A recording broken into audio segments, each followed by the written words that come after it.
इस माहौल को बदलने के लिए मैं दावत देना चाहूँगा हमारे बीच इंटरनेशनल नात ख्वा डॉक्टर दानिश दर को कि वो आए और अपनी तकरीर और अपने कलाम से इस मजलिस को नवाजे।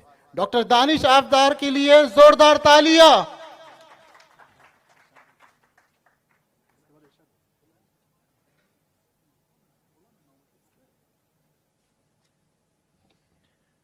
अस्सलामुअलैकुम वरहमतुल्लाहि वबरकातुहू। असूलों पर जो आँच आए तो टकराना ज़रूरी है।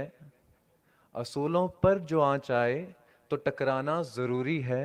जिंदा हो तो फिर जिंदा नज़र आना ज़रूरी है। आज ऑल इंडिया उलेमा बोर्ड ने हमारे सामने जो हकीकी हिंदुस्तान है वो पेश कर दिया। जो हम बाहर देखते हैं, वो आज जो बाहर देखते हैं वो हिंदुस्तान नहीं है। जो इस स्टेज पे है ये हिंदुस्तान है और ये हमारा फख्र है। मैं अपनी बात की यहाँ से शुरुआत करूँगा कि हिंदुस्तान पूरे दुनिया में अपनी इस खूबसूरती के लिए जाना जाता था। मैं बहुत अफसोस के साथ ये था बोलूँगा, ये बहुत कड़वा है पर सच है। आज हम नफ़रतों के दरिया में बहते हुए बहुत दूर आ चुके हैं और हम सब इसके ज़िम्मेदार हैं और हम सब इंशाल्लाह इसको सुधार भी देंगे। पर हमारा हिंदुस्तान अपनी इस खूबसूरती के लिए जाना जाता था पूरी दुनिया में कि यहाँ अनेकता में एकता होती है। People use to strictly follow unity in diversity. अलग अलग भाषा बोलने वाले, अलग अलग लिबास पहनने वाले, अलग अलग खुराक खाने वाले, अलग अलग धर्म के लोग यहाँ कंधे से कंधा मिला के शाना बशाना एक दूसरे के साथ रहते थे, ये पहचान बना के कि हम सब हिंदुस्तानी हैं। मगर अफसोस, इख्तिलाफ हर जगह होते हैं। कोई ऐसी जगह नहीं है जहां इख्तिलाफ नहीं होते। शायद ही कोई ऐसा परिवार हो जिसमें इख्तिलाफ ना हुआ हो और उससे टूट के एक नया परिवार ना बना हो। शायद ही कोई ऐसी कंपनी हो जिसके मैनेजर्स में इख्तिलाफ ना हुआ हो और उस कंपनी से टूट के एक नई कंपनी ना बनी हो। या शायद ही कोई ऐसी पॉलिटिकल पार्टी हो जिससे टूट के एक नई पॉलिटिकल पार्टी ना बनी हो। इख्तिलाफ हर जगह होते हैं, लेकिन हम सब अगर सब्र करें और अगर हम सब एक दूसरे को बर्दाश्त करें तो इंशाअल्लाह हम इस इख्तिलाफ पे भी हावी हो सकते हैं।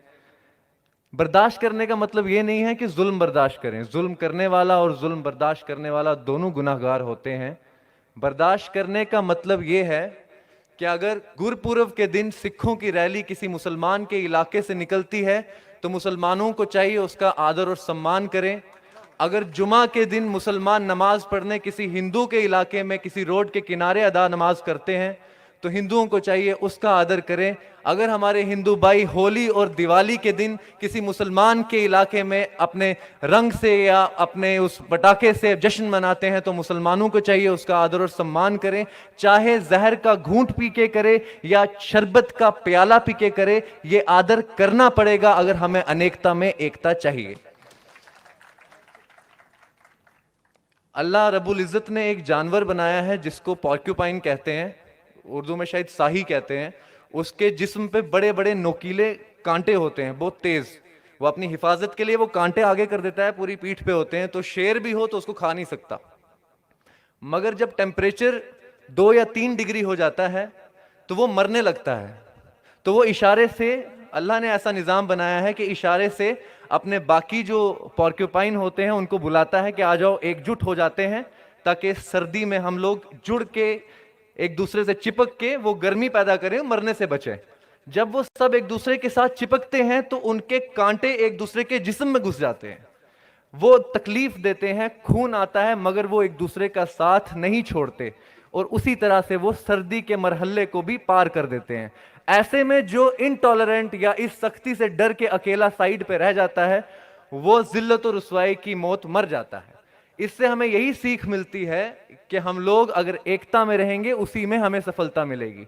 मगर अफसोस, आज हम सबको यह बताया जाता है कि तू पहले हिंदू है फिर हिंदुस्तानी है, तो पहले मुसलमान है फिर हिंदुस्तानी है, तो पहले सिख है फिर हिंदुस्तानी है, पहले कश्मीरी, गुजराती, मराठी, राजस्थानी है फिर हिंदुस्तानी है।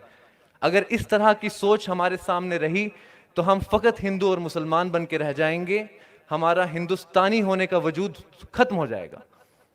मैं ये कहना चाहता हूं, और ये मैंने खुद फेस भी किया है, जब हम लोग मस्जिद से निकल के, या हमें सब जानते हैं हम मुसलमान हैं, हम किसी से अमन की बात करते हैं तो हमें कहा जाता है कि तुम दहशतगर्द हो यार। मैं आज इस मंच से अल्हम्दुलिल्लाह मुझे कई ममालिक के लोग सुनते भी हैं, पूरी जिम्मेदारी के साथ इस मंच से ये बात कहता हूं कि मुसलमान कभी आतंकवादी हो ही नहीं सकता, और जो आतंकवादी है वो मुसलमान हो ही नहीं सकता। चाहे उसका लिबास, उसका चेहरा मुसलमान जैसा हो, पर वो मुसलमान नहीं है। जिस तरह से बिस्मिल्लाह पढ़ के शराब पीने से शराब जायज नहीं हो जाती, उसी तरह से अल्लाह अकबर कह के किसी बेगुनाह का कत्ल करने से वो कत्ल जायज नहीं हो जाता। इस्लाम अमन है, इस्लाम अमन है, मगर अफसोस कहीं भी जंग हो, दहशत हो या बम धमाके हों, जिसे देखो वो बस इस्लाम पे तोहमत लगाता है। वो मजहब खून बहाने की इजाजत दे नहीं सकता, वुजू के वास्ते पानी भी जो कम कम बहाता है। मैं अंत में अपने इस आज के मौजू से रिलेटेड और इस खूबसूरत हमारे देश के लिए कुछ अशार पढ़ूंगा।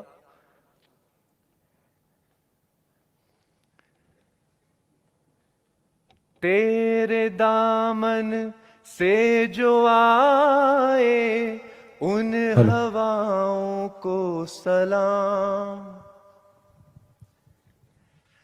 तेरे दामन से जो आए उन हवाओं को सलाम, चूम लूं मैं उस जुबां को जिस पे आए तेरा नाम।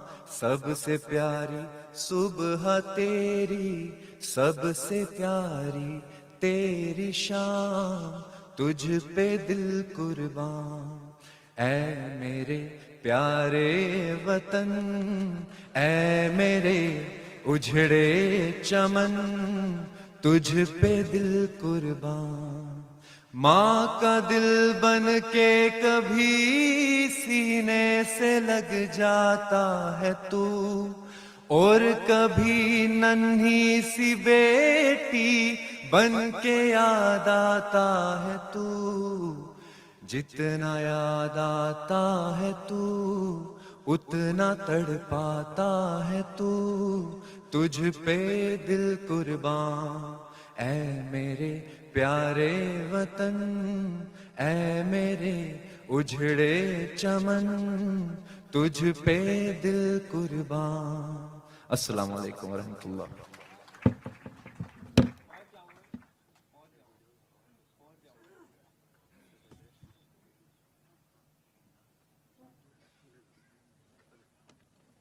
जज़ाकल्लाह।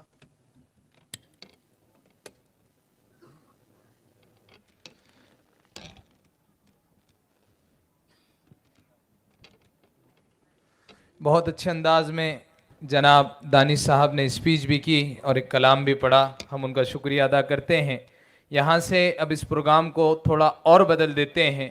यहाँ पर 2 अवार्ड जो हम देना चाहते हैं। सबसे पहले